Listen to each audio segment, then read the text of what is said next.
Welcome to all. എല്ലാവർക്കും Echoes എജ്യൂടാക്കിൻ്റെ പുതിയൊരു ക്ലാസ്സിലേക്ക് സ്വാഗതം. അപ്പോൾ നമ്മൾ ഇന്ന് ഡിസ്കസ് ചെയ്യുന്നത് കഴിഞ്ഞ ക്ലാസ്സിൻ്റെ ഒരു കണ്ടിന്യൂഷനാണ്. കഴിഞ്ഞ ക്ലാസ്സിൽ നമ്മൾ ഡിസ്കസ് ചെയ്തത് ഇന്ത്യൻ ഫിനാൻഷ്യൽ സിസ്റ്റത്തെക്കുറിച്ച്, അല്ലെങ്കിൽ ഫിനാൻഷ്യൽ സിസ്റ്റം എന്താണ് എന്നുള്ളതിനെക്കുറിച്ചാണ്. ഇന്ന് നമ്മൾ ഡിസ്കസ് ചെയ്യുന്നത് ഇന്ത്യൻ ഫിനാൻഷ്യൽ സിസ്റ്റം എന്താണ്, അതിൻ്റെ സ്ട്രക്ചർ എന്താണ്, what are the weaknesses of Indian financial system, ഇത്രയും കാര്യങ്ങളാണ് ഡിസ്കസ് ചെയ്യുന്നത്. അപ്പോൾ ഡയറക്റ്റ്ലി നമ്മൾ വീഡിയോയിലേക്ക് പോകുന്നു. എന്താണ് structure of Indian financial system? Indian financial സിസ്റ്റത്തെ നമ്മൾ ഫിനാൻഷ്യൽ സിസ്റ്റം എന്ന് പറഞ്ഞാൽ നമുക്കറിയാം, നമ്മൾ ഫണ്ട് ഉള്ള ഏരിയയിൽ നിന്ന് ഫണ്ട് ഇല്ലാത്ത ഏരിയയിലേക്ക് ഫണ്ട് എത്തിക്കാൻ ആവശ്യമായിട്ട് എല്ലാ സൗകര്യങ്ങളെയും അല്ലെങ്കിൽ ആ ഒരു ഫെസിലിറ്റീസിനെയൊക്കെ കൂട്ടിച്ചേർത്ത് നമ്മൾ പറയുന്ന പേരാണ് ഫിനാൻഷ്യൽ സിസ്റ്റം. അതിനകത്ത് ബാങ്കുകൾ വരാം, ഇൻസ്റ്റിറ്റ്യൂഷൻസ് അല്ലേ, ഫിനാൻഷ്യൽ മാർക്കറ്റ് വരാം, ഫിനാൻഷ്യൽ ഇൻസ്റ്റിറ്റ്യൂഷൻസ് വരാം, സേവേഴ്സ്, ഇൻവെസ്റ്റേഴ്സ്, അങ്ങനെ ഒരുപാട് ആളുകൾ ഇതിനകത്ത് ഉണ്ട്, ഫിനാൻഷ്യൽ സിസ്റ്റത്തിനകത്ത് ഉണ്ട്. അപ്പോൾ ഇന്ത്യൻ ഫിനാൻഷ്യൽ സിസ്റ്റത്തെ നമ്മൾ കാര്യമായിട്ട് രണ്ട് രീതിയിൽ ക്ലാസിഫൈ ചെയ്യുന്നു. ഒന്ന് ഫോർമൽ അല്ലെങ്കിൽ ഓർഗനൈസ്ഡ് എന്നും, രണ്ടാമത്തെ ഇൻഫോർമൽ അൺഓർഗനൈസ്ഡ് എന്നും. അപ്പോൾ ഈ ഓർഗനൈസ്ഡ് അല്ലെങ്കിൽ ഫോർമൽ ഫിനാൻഷ്യൽ സിസ്റ്റത്തിനകത്ത് വരുന്നത് ആരൊക്കെയാണ്? Ministry of finance, reserve bank of India, securities and exchange board of India and other regulatory bodies. Informal അല്ലെങ്കിൽ അൺഓർഗനൈസ്ഡ് ഫിനാൻഷ്യൽ സിസ്റ്റത്തിനകത്ത് വരുന്നതോ money lenders, local brokers, non banking financial intermediaries such as finance, investment and chit fund companies. ഇതൊക്കെയാണ് അൺഓർഗനൈസ്ഡിൽ വരുന്നത്. അപ്പോൾ ഇത്തരത്തിൽ formal, ഓർഗനൈസറും അൺഓർഗനൈസറും എന്ന് പറഞ്ഞാൽ രണ്ട് സ്ട്രക്ചറായിട്ട് അല്ലെങ്കിൽ രണ്ട് ക്ലാസിഫിക്കേഷനായിട്ട് നമ്മൾ ഇന്ത്യൻ ഫിനാൻഷ്യൽ സിസ്റ്റത്തെ തിരിച്ചിട്ടുണ്ട്. നമുക്കതിൻ്റെ സ്ട്രക്ചർ ഒന്ന് നോക്കാം, അല്ലെങ്കിൽ components of Indian financial system. അതിൽ ആദ്യം നോക്കുന്നത് ഫിനാൻഷ്യൽ ഇൻസ്റ്റിറ്റ്യൂഷൻസ്. ഇതിനകത്ത് വരുന്ന പ്രധാനപ്പെട്ട ഒരു പ്ലെയറാണ് ഫിനാൻഷ്യൽ ഇൻസ്റ്റിറ്റ്യൂഷൻസ് എന്ന് പറയുന്നത്. അപ്പോൾ ഫിനാൻഷ്യൽ ഇൻസ്റ്റിറ്റ്യൂഷൻസിനെ തന്നെ നമ്മൾ രണ്ടായിട്ട് ക്ലാസിഫൈ ചെയ്തിട്ടുണ്ട്. ഒന്ന് ബാങ്കിങ് എന്നും, രണ്ടാമത്തത് നോൺ ബാങ്കിങ് എന്നും. ബാങ്കിങ് ഇൻസ്റ്റിറ്റ്യൂഷൻസ് എന്നും നോൺ ബാങ്കിങ് ഇൻസ്റ്റിറ്റ്യൂഷൻസ് എന്നും തരംതിരിച്ചിട്ടുണ്ട്. അതിൽ ബാങ്കിങ്ങിനകത്ത് തന്നെ കൊമേഴ്ഷ്യൽ ബാങ്ക്സുകൾ വരുന്നുണ്ട്. കൊമേഴ്ഷ്യൽ ബാങ്ക്സിനകത്ത് public sector, private sector, regional rural banks, foreign banks, ഇങ്ങനെയാണ് വരുന്നത്. അതുപോലെ തന്നെ കോപ്പറേറ്റീവ് ബാങ്ക്സ്. ഇങ്ങനെയാണ് ബാങ്കിങ് ഇൻസ്റ്റിറ്റ്യൂഷൻസ് അല്ലെങ്കിൽ ഫിനാൻഷ്യൽ ഇൻസ്റ്റിറ്റ്യൂഷൻസിലെ ഒരു ഭാഗം വരുന്നത്. ബാങ്കിങ് ഇൻസ്റ്റിറ്റ്യൂഷൻസ് അല്ലെങ്കിൽ commercial banks, cooperative banks. Commercial banks തന്നെ public sector, private sector, regional rural banks, foreign banks. ഇനി നോൺ ബാങ്കിങ് ഫിനാൻഷ്യൽ ഇൻസ്റ്റിറ്റ്യൂഷൻസ്, അതിനകത്ത് വരുന്നത് ഡി എഫ് ഐസ്. ഡി എഫ് ഐസിൽ ഡെവലപ്മെൻറ്റ് ബാങ്ക്സ് വരുന്നുണ്ട്, അതിൽ ഓൾ ഇന്ത്യ വരുന്നുണ്ട്, സ്റ്റേറ്റ് ലെവലും വരുന്നുണ്ട്. Then investment institutions, LIC, GIC, UTI തുടങ്ങിയൊക്കെ ഇതിനകത്ത് വരുന്നതാണ്. Then specialised institutions. ഇങ്ങനെയാണ് നോൺ ബാങ്കിങ് ഇൻസ്റ്റിറ്റ്യൂഷൻസിനകത്ത് വരുന്നത്. DFIസും അതുപോലെ തന്നെ നോൺ ബാങ്കിങ്ങിൽ വരുന്നത് non banking financial entities, NBFCs, non banking financial companies. അതിൽ എക്വിപ്മെൻറ്റ് ലീസിങ്ങിൻ്റെ NBFCs വരുന്നുണ്ട്, ഹയർ പർച്ചേസുമായി ബന്ധപ്പെട്ട സ്ഥാപനങ്ങൾ, ഇൻവെസ്റ്റ്മെൻറ്റ്, ലോണ്, RNBCs തുടങ്ങിയവുമായി ബന്ധപ്പെട്ട ഇൻസ്റ്റിറ്റ്യൂഷൻസൊക്കെ ഈ നോൺ ബാങ്കിങ് ഫിനാൻഷ്യൽ എൻറ്റിറ്റീസിൽ വരുന്നുണ്ട്. അതുകൂടാതെ MBFCസും MNBFCസും ഇതൊക്കെ ഇതിനകത്ത് വരുന്നതാണ്, നോൺ ബാങ്കിങ് ഇൻസ്റ്റിറ്റ്യൂഷൻസിനകത്ത് വരുന്നതാണ്. രണ്ടാമത്തെ പ്രധാനപ്പെട്ട കോമ്പണൻ്റ് ആണ് ഫിനാൻഷ്യൽ മാർക്കറ്റ് എന്ന് പറയുന്നത്. ഫിനാൻഷ്യൽ മാർക്കറ്റിൽ തന്നെ നമ്മൾ രണ്ടെണ്ണമാണ് ക്ലാസിഫൈ ചെയ്യുന്നത്. ഒന്ന് മണി മാർക്കറ്റ്, മറ്റൊന്ന് ക്യാപിറ്റൽ മാർക്കറ്റ്. എന്താണ് മണി മാർക്കറ്റ് എന്ന് പറഞ്ഞാൽ? മണി മാർക്കറ്റ് എന്ന് പറഞ്ഞാൽ ഷോർട്ട് ടേം ഫിനാൻഷ്യൽ സെക്യൂരിറ്റീസ് വാങ്ങുകയും വിൽക്കുകയും ചെയ്യുന്ന മാർക്കറ്റിനെ പറയുന്ന പേരാണ് മണി മാർക്കറ്റ് എന്ന് പറയുന്നത്. അതായത് അതിനകത്ത് treasury bill, certificate of deposit, commercial papers തുടങ്ങിയ ഒരു വർഷത്തിൽ താഴെ മെച്യൂരിറ്റി പീരീഡുള്ള ഫിനാൻഷ്യൽ സെക്യൂരിറ്റീസ് വാങ്ങുകയും വിൽക്കുകയും ചെയ്യുന്ന മാർക്കറ്റിനെയാണ് പറയുന്നത് മണി മാർക്കറ്റ് എന്ന് പറയുന്നത്. ആ മണി മാർക്കറ്റിനകത്ത് തന്നെ ഒരുപാട് ഇൻസ്ട്രുമെൻറ്റ്സ് ഡീൽ ചെയ്യുന്നുണ്ട്. അതുപോലെ തന്നെ അതിനകത്ത് തന്നെ ഒരുപാട് സബ് മാർക്കറ്റുകൾ വരുന്നുണ്ട്. അങ്ങനെയുള്ള മാർക്കറ്റാണ് കാൾ മണി മാർക്കറ്റ് എന്ന് പറയുന്ന ഒന്ന്. ദെൻ ട്രഷറി ബിൽസ് മാർക്കറ്റ് ഉണ്ട്, കൊമേഴ്ഷ്യൽ ബിൽസ് മാർക്കറ്റ് ഉണ്ട്, commercial papers, certificate of deposit. ഇതൊക്കെയാണ് മണി മാർക്കറ്റിനകത്ത് വരുന്ന പ്രധാനപ്പെട്ട കാര്യങ്ങളെന്ന് പറയുന്നത്. ദെൻ ക്യാപിറ്റൽ മാർക്കറ്റ് എടുക്കുകയാണെങ്കിൽ, ക്യാപിറ്റൽ മാർക്കറ്റ് എന്ന് പറയുമ്പോൾ ലോങ് ടേം ഫിനാൻഷ്യൽ സെക്യൂരിറ്റീസ് വാങ്ങുകയും വിൽക്കുകയും ചെയ്യുന്ന മാർക്കറ്റിനെ പറയുന്ന പേരാണ് ക്യാപിറ്റൽ മാർക്കറ്റ് എന്ന് പറയുന്നത്. ഫോർ എക്സാമ്പിൾ ഷെയറുകൾ, ബോണ്ടുകൾ. അപ്പോൾ ഒരു വർഷത്തിൽ കൂടുതൽ മെച്യൂരിറ്റി പീരീഡ് വരുന്ന ഫിനാൻഷ്യൽ സെക്യൂരിറ്റീസ് വാങ്ങുകയും വിൽക്കുകയും ചെയ്യുന്ന മാർക്കറ്റിനെയാണ് നമ്മൾ ക്യാപിറ്റൽ മാർക്കറ്റ് എന്ന് പറയുന്നത്, അല്ലേ? അപ്പോൾ അതിനകത്ത് തന്നെ ഒരുപാട് മാർക്കറ്റുകൾ വരുന്നുണ്ട്. പ്രൈമറി മാർക്കറ്റ്, അതുപോലെ തന്നെ സെക്കൻഡറി മാർക്കറ്റ്, ഡെറിവേറ്റീവ് മാർക്കറ്റ്. ഈ 3 മാർക്കറ്റുകളും ക്യാപിറ്റൽ മാർക്കറ്റിൻ്റെ ഭാഗമായിട്ട് വരുന്നതാണ്. ക്യാപിറ്റൽ മാർക്കറ്റിനകത്ത് തന്നെ ഒരുപാട് ഫിനാൻഷ്യൽ ഇൻസ്ട്രുമെൻറ്റ്സ് നമ്മൾ വാങ്ങുകയും വിൽക്കുകയും ചെയ്യുന്നുണ്ട്. ദെൻ അടുത്തതാണ് ഫിനാൻഷ്യൽ ഇൻസ്ട്രുമെൻറ്റ്സ്. ഫിനാൻഷ്യൽ ഇൻസ്ട്രുമെൻറ്റ്സിൽ നമ്മൾ രണ്ടായിട്ട്, അല്ലെങ്കിൽ അതിൻ്റെ ടേം അനുസരിച്ചിട്ടുണ്ട്, ടേമും ടൈപ്പ് ഇത് രണ്ടും അനുസരിച്ച് ക്ലാസിഫൈ ചെയ്തിട്ടുണ്ട്. ടേം അനുസരിച്ച് short term financial securities, medium term financial instruments അല്ലെങ്കിൽ സെക്യൂരിറ്റീസ് എന്ന് പറയാം, ലോങ് ടേം ഫിനാൻഷ്യൽ ഇൻസ്ട്രുമെൻറ്റ്സ്, ഇങ്ങനെ മൂന്നെണ്ണമായിട്ട് തരംതിരിച്ചിട്ടുണ്ട്. അതുപോലെ തന്നെ അതിൻ്റെ ടൈപ്പ് അനുസരിച്ചിട്ട് ഏത് തരത്തിലുള്ള ഫിനാൻഷ്യൽ ഇൻസ്ട്രുമെൻറ്റ്സ് ആണ് ഡീൽ ചെയ്യുന്നത്, പ്രൈമറി ഇൻസ്ട്രുമെൻറ്റ്സ് ആണോ, സെക്കൻഡറി ഇൻസ്ട്രുമെൻറ്റ്സ് ആണോ. സെക്കൻഡറിയിൽ പറയുമ്പോൾ ഇക്വിറ്റി, പ്രിഫറൻസ് ഷെയർസ്, ഡെപ്റ്റ്, ഇതൊക്കെ അതിനകത്ത് വരുന്നത്. ദെൻ ഇന്നോവേറ്റീവ് ഇൻസ്ട്രുമെൻറ്റ്സ്, ഒരുപാട് പുതിയ ഇൻസ്ട്രുമെൻറ്റ്സ് ഇതിനകത്ത് ഡീൽ ചെയ്യുന്നുണ്ട്. അത്തരത്തിലുള്ള പുതിയ ഇൻസ്ട്രുമെൻറ്റ്സ് ആണ്. അപ്പോൾ അതിൻ്റെ ടൈപ്പ് അനുസരിച്ചും ടേം അനുസരിച്ചും ഫിനാൻഷ്യൽ ഇൻസ്ട്രുമെൻറ്റ്സിനെ രണ്ടായിട്ട് ക്ലാസിഫൈ ചെയ്തിട്ടുണ്ട്. മറ്റൊന്നാണ് ഫിനാൻഷ്യൽ സർവീസസ്. ഒരുപാട് ഫിനാൻഷ്യൽ സർവീസസ് വരുന്നുണ്ട്. അസറ്റ് അല്ലെങ്കിൽ ഫണ്ട് ബേസ്ഡ് ലീസിങ് വരുന്നുണ്ട്. അതുപോലെ higher purchase, consumer credit, bill discounting, venture capital, housing finance, insurance, then factoring. അതുപോലെ തന്നെ ഫീ ബേസ്ഡ്, ഇവിടെ അസറ്റ് അല്ലെങ്കിൽ ഫണ്ട് ബേസ്ഡ് ആണ്. ഇവിടെ ഫീ ബേസ്ഡ് ഫിനാൻഷ്യൽ സർവീസസ് എന്താണ്, മെർച്ചൻറ്റ് ബാങ്കിങ് അല്ലേ, ക്രെഡിറ്റ് റേറ്റിംഗ്, അതുപോലെ തന്നെ സ്റ്റോക്ക് ബ്രോക്കിംഗ്, മെർജേഴ്സ്, ഇതൊക്കെ എന്താണ്, ചെറിയ ഫീസ് വാങ്ങിച്ചുകൊണ്ട് ചെയ്തു കൊടുക്കുന്ന ഫിനാൻഷ്യൽ സർവീസസ്. മറ്റത് അസറ്റ് അല്ലെങ്കിൽ ഫണ്ട് ബേസ്ഡ് ചെയ്തു കൊടുക്കുന്നതാണ് ലെഫ്റ്റ് സൈഡിൽ പറഞ്ഞിരിക്കുന്നത്.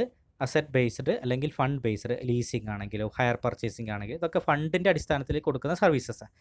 ഇപ്പുറത്താണെങ്കിലോ ഫീ ബേസ്ഡ് ആണ്, മെർച്ചൻറ്റ് ബാങ്കിങ് അല്ലേ, ഇതുമായി ബന്ധപ്പെട്ട കാര്യങ്ങൾ, credit rating, then stock broking, mergers, ഇതുമായി ബന്ധപ്പെട്ട കാര്യങ്ങളൊക്കെ ഫീസിൻ്റെ അടിസ്ഥാനത്തിൽ ചെയ്തു കൊടുക്കുന്ന ഫിനാൻഷ്യൽ സർവീസസ് ആണ്. So this is the structure of Indian financial system. Indian financial സിസ്റ്റത്തിൻ്റെ സ്ട്രക്ചറാണ് ഇപ്പോൾ നമ്മൾ ഡിസ്കസ് ചെയ്തത്.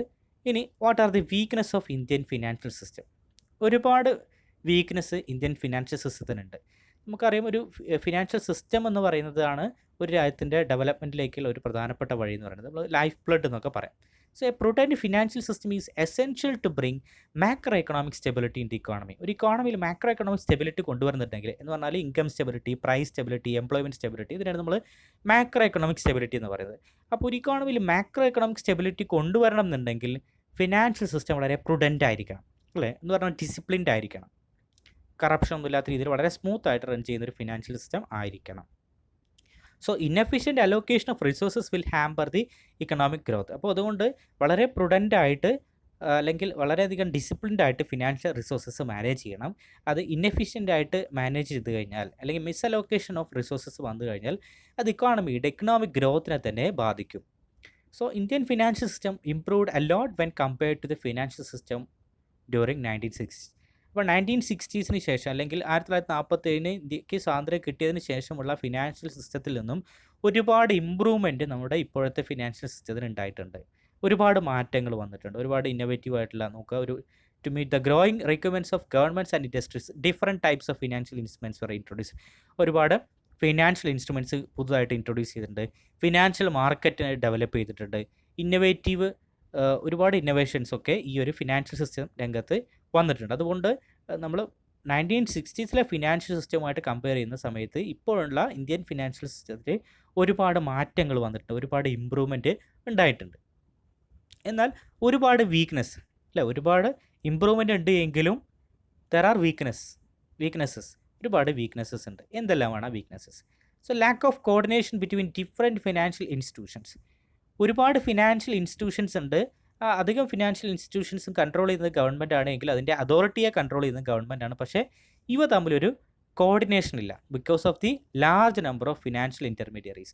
ഒരുപാട് ഫിനാൻഷ്യൽ ഇൻ്റർമീഡിയറീസ് ഉണ്ട്. അതുകൊണ്ട് തന്നെ ഇവ തമ്മിൽ ഒരു ലാർജ് നമ്പർ ആയതുകൊണ്ട് തന്നെ അതിൻ്റെ കോർഡിനേഷൻ വളരെ എഫക്റ്റീവായിട്ട് നടക്കുന്നില്ല എന്നുള്ളതാണ് പറയുന്നത്.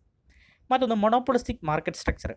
ചില ഏരിയയെങ്കിലും മൊണോപ്പൊളിസ്റ്റിക് മാർക്കറ്റ് സ്ട്രക്ചർ നമുക്ക് കാണാൻ സാധിക്കും. ഫോർ എക്സാമ്പിൾ LIC അല്ലേ, ലൈഫ് ഇൻഷുറൻസുമായി ബന്ധപ്പെട്ട കാര്യങ്ങളൊക്കെ ഒരു കുത്തകയായിട്ട് വെച്ചിരിക്കുകയാണ് LIC എന്ന് പറയുന്നത്.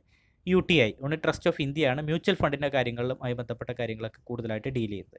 അപ്പോൾ ഇത്തരത്തിൽ മൊണോപ്പൊളി സ്ട്രക്ചർ വന്നു കഴിഞ്ഞാൽ it could lead to inefficiency in their working or mismanagement അല്ലേ. ഇപ്പോൾ നമ്മൾ തന്നെയാണ് അതിൽ കുത്തക ഉള്ള ആളുകൾ, അല്ലെങ്കിൽ നമ്മളെ അടുത്തേക്ക് മാത്രമാണ് ഇത്തരത്തിലുള്ള ഇൻവെസ്റ്റേഴ്സ് വരുന്നത് എന്നുള്ള ചിന്താഗതിയിൽ വളരെയധികം ഇൻഎഫിഷ്യൻ്റ് ആയിട്ട് വർക്ക് ചെയ്യാനുള്ള ചാൻസസ് വളരെ കൂടുതലാണ്, അല്ലെങ്കിൽ മിസ്മാനേജ്മെൻറ്റുള്ള ചാൻസസ് വളരെയധികം കൂടുതലാണ്. അപ്പോൾ മൊണോപ്പൊളിസ്റ്റിക് മാർക്കറ്റ് സ്ട്രക്ചർ എന്ന് പറയുന്നതും ഇന്ത്യൻ ഫിനാൻഷ്യൽ സിസ്റ്റത്തെ സംബന്ധിച്ചിടത്തോളം ഏറ്റവും പ്രധാനപ്പെട്ട ഒരു പ്രശ്നമായിട്ട് നിലകൊള്ളുന്നു. Then dominance of development banks in the industrial financing. അപ്പോൾ ഈ ഒരു ഇന്ത്യൻ ഫിനാൻഷ്യൽ സിസ്റ്റത്തിൻ്റെ ഒഴിച്ചുകൂടാനാവാത്ത ഒരു പ്രധാനപ്പെട്ട ഘടകമാണ് ഡെവലപ്മെൻറ്റ് ബാങ്ക്സ് എന്ന് പറയുന്നത്. അപ്പോൾ ഡെവലപ്മെൻറ്റ് ബാങ്ക്സ് ആണ് ഇൻഡസ്ട്രിയൽ സെക്ടറിന് ആവശ്യമായിട്ടുള്ള ഒരുപാട് ഫണ്ടുകൾ പ്രൊവൈഡ് ചെയ്യുന്നത്, അല്ലേ? Development banks are the backbone of Indian financial system. Indian financial സിസ്റ്റത്തിൻ്റെ ഒരു ബാക്ക് ബോൺ ആയിട്ട് നിലകൊള്ളുന്നതാണ് ഡെവലപ്മെൻറ്റ് ബാങ്ക്സ് എന്ന് പറയുന്നത്. So these development banks act as a distributive agencies only, അല്ലേ? Since they derive most of their funds from their sponsors, they fail to mobilise savings from the public. അപ്പോൾ ഇവർ കൂടുതൽ കമ്പനീസിന് അല്ലെങ്കിൽ ഇൻഡസ്ട്രീസിനൊക്കെ ലോണുകളൊക്കെ provide ചെയ്യുന്നുണ്ട്, ഒരുപാട് സഹായങ്ങളൊക്കെ കൊടുക്കുന്നുണ്ട്. എന്നാൽ അതേപോലെ തന്നെ അവർക്ക് ആവശ്യമായിട്ടുള്ള ഡെപ്പോസിറ്റുകളൊക്കെ വരുന്നത് എവിടെ നിന്നാണ്? ഒരുപാട് സ്പോൺസേഴ്സിൽ നിന്നാണ്, അല്ലെങ്കിൽ ഇത്തരത്തിലുള്ള കമ്പനീസിൻ്റെ കയ്യിൽ തന്നെയാണ് അവർക്ക് ഡെപ്പോസിറ്റും കാര്യങ്ങളും അവർക്ക് മൊബിലൈസ് ചെയ്യാനുള്ള സേവിങ്സ് ഒക്കെ വരുന്നതും ഇത്തരം ആളുകളിൽ നിന്നാണ്. അപ്പോൾ അവരിൽ നിന്ന് മാത്രമാണ് കൂടുതലായിട്ട് അവരെന്ത് ചെയ്യുന്നത്? ഫണ്ട് മൊബിലൈസ് ചെയ്യുന്നത്. സാധാരണ ജനങ്ങൾക്കിടയിൽ നിന്ന് ഫണ്ട് മൊബിലൈസ് ചെയ്യാൻ ഡെവലപ്മെൻറ്റ് ബാങ്ക്സുകൾ പരാജയപ്പെട്ടു എന്നുള്ളതാണ് പറയുന്നത്. ദെൻ അടുത്ത പ്രധാനപ്പെട്ട weakness, inactive and erratic capital market. Capital market വേണ്ടത്ര രീതിയിൽ ഡെവലപ്പ് ചെയ്തിട്ടില്ല എന്നുള്ളതാണ് മറ്റൊരു പ്രധാനപ്പെട്ട പ്രശ്നം. Corporate customers raise their funds through development banks and then need not go to financial markets. Investors prefer investment in physical assets rather than the financial assets. അപ്പോൾ corporate customers കാര്യമായിട്ട്, അല്ലെങ്കിൽ കമ്പനീസൊക്കെ കാര്യമായിട്ട് ആരെയാണ് ഡിപ്പെൻഡ് ചെയ്യുന്നത്? ഡെവലപ്മെൻറ്റ് ബാങ്കുകളാണ് ഡിപ്പെൻഡ് ചെയ്യുന്നത്, അല്ലേ? അപ്പോൾ അവർക്ക് ആവശ്യമായിട്ടുള്ള ഫണ്ടും കാര്യങ്ങളൊക്കെ ആര് പ്രൊവൈഡ് ചെയ്യുന്നു? ഡെവലപ്മെൻറ്റ് ബാങ്ക്സുകൾ പ്രൊവൈഡ് ചെയ്യുന്നു. അവർ അധികം ഏതിനകത്ത് വരുന്നില്ല? ഈ ഫിനാൻഷ്യൽ മാർക്കറ്റിനകത്ത് അല്ലെങ്കിൽ ക്യാപിറ്റൽ മാർക്കറ്റിനകത്ത് പങ്കാളികളാവുന്നില്ല. അവരുടെ ഷെയറൊക്കെ ഇഷ്യൂ ചെയ്യുന്നത് വളരെ കുറവാണ്. അപ്പോൾ ഷെയർ ഇഷ്യൂ ചെയ്തിട്ട് ഡിബഞ്ചേഴ്സും ഇതൊന്നും ഇഷ്യൂ ചെയ്തിട്ടൊന്നും വലിയ രീതിയിൽ ഒരു ഫണ്ട് റേസ് ചെയ്യുന്നില്ല. പകരം ഇത്തരത്തിൽ ഡെവലപ്മെൻറ്റ് ബാങ്കുകളെ സമീപിക്കുകയാണ് അവർ ചെയ്യുന്നത്. അതുകൊണ്ട് തന്നെ ക്യാപിറ്റൽ മാർക്കറ്റിലേക്ക് ആവശ്യമായിട്ടുള്ള രീതിയിൽ അല്ലെങ്കിൽ കോർപ്പറേറ്റ് കസ്റ്റമേഴ്സ് ഒന്നും അതിൽ പങ്കാളികളാവുന്നില്ല എന്നുള്ളതാണ് പറയുന്നത്. അതുകൊണ്ട് തന്നെ അവിടെ ഇൻവെസ്റ്റേഴ്സിൻ്റെ പ്രിഫറൻസ് എന്ന് പറയുന്നത് ഫിസിക്കൽ അസറ്റ്സിലാണ്. ഫിനാൻഷ്യൽ അസറ്റുകൾ വാങ്ങാനും വിൽക്കാനൊന്നും അധികം ആളുകൾ താല്പര്യപ്പെടുന്നില്ല. ഫിസിക്കൽ അസറ്റ്സിനകത്താണ് പല ആളുകളും താല്പര്യം കാണിക്കുന്നത് എന്നുള്ളതാണ് പറയുന്നത്. മറ്റൊന്ന് ഇംപ്രുഡൻറ്റ് ഫിനാൻഷ്യൽ പ്രാക്ടീസസ്. ഇംപ്രുഡൻറ്റ് ഫിനാൻഷ്യൽ പ്രാക്ടീസസ് എന്ന് പറയുമ്പോൾ നമ്മൾ നേരത്തെ പറഞ്ഞു, നമ്മുടെ ഡെവലപ്മെൻറ്റ് ബാങ്കുകളുടെ ഡൊമിനൻസ് ആണ് കാണുന്നത്.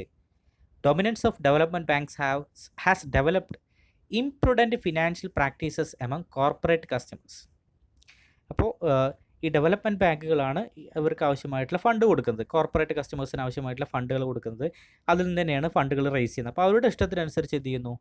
അവർ കൂടുതൽ ഫണ്ടുകൾ കാര്യങ്ങളൊക്കെ മൊബിലൈസ് ചെയ്ത് കൊടുക്കുന്നു. അവിടെ മാൽ പ്രാക്ടീസസുകൾ നടത്തുന്നു ഈ ഒരു ഡെവലപ്മെൻറ്റ് ബാങ്ക്സ്. ആർക്ക് വേണ്ടിയിട്ട്? കോർപ്പറേറ്റ് കസ്റ്റമേഴ്സ് അല്ലെങ്കിൽ കോർപ്പറേറ്റ് കമ്പനീസിന് വേണ്ടിയിട്ട് ഡെവലപ്മെൻറ്റ് ബാങ്ക്സുകൾ മാൽ പ്രാക്ടീസസ് നടത്തുന്നു. അതൊരു പ്രധാനപ്പെട്ട പ്രശ്നമാണ്. മറ്റൊന്ന് weaknesses of existing laws. That means നമ്മൾ ഇന്ത്യയിൽ ഉള്ള നിയമങ്ങളെല്ലാം, ഈ ഒരു ഫിനാൻഷ്യൽ സിസ്റ്റവുമായി ബന്ധപ്പെട്ട നിയമങ്ങളെല്ലാം ഡെവലപ്പ് ചെയ്തത് 1947 ശേഷമാണ്, അല്ലെങ്കിൽ 1960s ഇതുമായി ബന്ധപ്പെട്ട ലോസ് ഒക്കെ നിർമ്മിക്കുന്നത്. അപ്പോൾ അന്നത്തെ സാഹചര്യങ്ങൾക്കനുസരിച്ചിട്ടുള്ള നിയമനിർമ്മാണങ്ങളാണ് നടത്തിയത്. പക്ഷേ പല നിയമങ്ങളും ഇന്നത്തെ സാഹചര്യത്തിൽ ഔട്ട്ഡേറ്റഡ് ആണ്. ഇന്നത്തെ പ്രശ്നങ്ങൾക്ക് പരിഹാരം കാണാൻ പറ്റുന്ന രീതിയിലുള്ള നിയമങ്ങളല്ല കാണുന്നത് എന്നുള്ളതാണ് പറയുന്നത്. So outdated financial laws, outdated ആണ് എന്ന് പറഞ്ഞു കഴിഞ്ഞാൽ പഴഞ്ചൻ നിയമങ്ങളാണ്. അത് ഇന്നത്തെ സർക്കംസ്റ്റാൻസസിന് യോജിച്ചതല്ല, ഇന്നത്തെ പ്രശ്നങ്ങളെ പരിഹരിക്കാൻ ഇത് കേപ്പബിൾ അല്ല എന്നുള്ളതാണ് മറ്റൊരു പ്രധാനപ്പെട്ട വീക്ക്നെസ് ആയിട്ട് ചൂണ്ടിക്കാണിക്കുന്നത്. So then there are some other weaknesses. NPA, non performing assets, കിട്ടാക്കടം വർദ്ധിച്ചു വരുന്നു. അത് വലിയൊരു പ്രശ്നമാണ്. എസ്പെഷ്യലി പബ്ലിക് സെക്ടറിൻ്റെ കീഴിലാണ് ഇത്തരത്തിലെ മൗണ്ടിങ് NPA പ്രോബ്ലം നമുക്ക് ഫൗണ്ട് ചെയ്യാൻ പറ്റുന്നത്. Then higher level of domestic ഡെപ്റ്റ് കൂടുതലാണ്. Then cooperative banks are labelled with scams. നിലവിലുള്ള പല കോപ്പറേറ്റീവ് ബാങ്ക്സുകളും സ്കാംസിൽ പെട്ടിരിക്കുകയാണ്, അഴിമതികളിലും. അതുപോലെ തന്നെ ഇപ്പോൾ നമ്മുടെ ഡിമോണിറ്റൈസേഷൻ വന്ന സമയത്തൊക്കെ കൂടുതൽ കള്ളപ്പണം വെളുപ്പിച്ചത് ഇത്തരത്തിലുള്ള കോപ്പറേറ്റീവ് ബാങ്കുകൾ വഴിയാണെന്നൊക്കെ നമുക്ക് അറിയാവുന്നതാണ്. അപ്പോൾ അത്തരത്തിൽ കോപ്പറേറ്റീവ് ബാങ്ക്സ് ഒരുപാട് സ്കാംസിൽ പെട്ടിട്ടുണ്ട്, ഒരുപാട് അഴിമതികളിലും അതുപോലെ തന്നെ ഫണ്ട് തിരിമറിയുമായി ബന്ധപ്പെട്ട കാര്യങ്ങളിലൊക്കെ അകപ്പെട്ടിട്ടുണ്ട്. ദെൻ അടുത്തൊരു പ്രധാനപ്പെട്ട പ്രശ്നം എന്ന് പറയുന്നത് ഫിനാൻഷ്യൽ ഇല്ലിറ്ററസിയാണ്. അപ്പോൾ ഫിനാൻഷ്യൽ ഇൻക്ലൂഷൻ വളരെയധികം അത്യാവശ്യമാണ്. അതിൻ്റെ ഭാഗമായിട്ടാണ് ഇപ്പോൾ നമ്മൾ ഒരുപാട് ജാം ട്രിനിറ്റി പോലുള്ള പ്രോഗ്രാംസുകളൊക്കെ സംഘടിപ്പിക്കുന്നത്. എല്ലാവർക്കും ജൻധൻ അക്കൗണ്ടും അതുപോലെ തന്നെ മൊബൈൽ നമ്പറുമായിട്ട് കണക്ട് ചെയ്യുകയും ആധാറുമായിട്ട് ലിങ്ക് ചെയ്യുകയൊക്കെ ചെയ്യുന്നത്. അപ്പോൾ ഫിനാൻഷ്യൽ ലിറ്ററസി ഇല്ല എന്നുള്ളതാണ് മറ്റൊരു പ്രധാനപ്പെട്ട പ്രശ്നം. പല ആളുകൾക്കും അക്കൗണ്ട് ഓപ്പൺ ചെയ്യാനോ ATM ഉപയോഗിക്കാനോ അല്ലെങ്കിൽ ചെക്ക് ഉപയോഗിക്കാനോ അത് എഴുതാനോ സ്വന്തം അക്കൗണ്ടുമായി ബന്ധപ്പെട്ട ബേസിക്സ് ആയിട്ടുള്ള കാര്യങ്ങൾ അറിയാത്ത ഒരുപാട് കസ്റ്റമേഴ്സ് ഇപ്പോഴും ഉണ്ട്. അപ്പോൾ അതൊക്കെ ഈ ഒരു ഫിനാൻഷ്യൽ സിസ്റ്റത്തിൻ്റെ സ്മൂത്ത് റണ്ണിങ്ങിന് തടസ്സമായിട്ട് നിൽക്കുന്ന കാര്യങ്ങളാണ്. So that is the financial illiteracy എന്ന് പറയുന്നത്. അപ്പോൾ ഇത്തരത്തിലുള്ള പ്രോബ്ലംസ് ആണ് ഇന്ത്യൻ ഫിനാൻഷ്യൽ സിസ്റ്റത്തിൻ്റെ പ്രധാനപ്പെട്ട വീക്ക്നെസ്സസ് എന്ന് പറയുന്നത്. അപ്പോൾ എല്ലാവർക്കും വീഡിയോ ഇഷ്ടമായി എന്ന് വിചാരിക്കുന്നു. ഇഷ്ടപ്പെട്ടിട്ടുണ്ടെങ്കിൽ തീർച്ചയായിട്ടും ലൈക്ക് ചെയ്യുക, മാക്സിമം ഷെയർ ചെയ്യുക, കമൻറ്റ് ചെയ്യുക. അതുപോലെ തന്നെ ഇനിയും ചാനൽ സബ്സ്ക്രൈബ് ചെയ്യാത്ത ആളുകൾ തീർച്ചയായിട്ടും ചാനലൊന്ന് സബ്സ്ക്രൈബ് ചെയ്യുക. കൂടാതെ അതിന് തൊട്ടടുത്ത് കിടക്കുന്ന ബെൽ ഐക്കൺ കൂടി ഒന്ന് എനേബിൾ ചെയ്യുക. അപ്പോൾ ഞാൻ അപ്ലോഡ് ചെയ്യുന്ന വ്യത്യസ്തമായിട്ടുള്ള വീഡിയോസ് നിങ്ങൾക്ക് ലഭിക്കുന്നതായിരിക്കും. ഓക്കെ, അടുത്ത വീഡിയോ ആയിട്ട് വീണ്ടും വരാം. Thank you.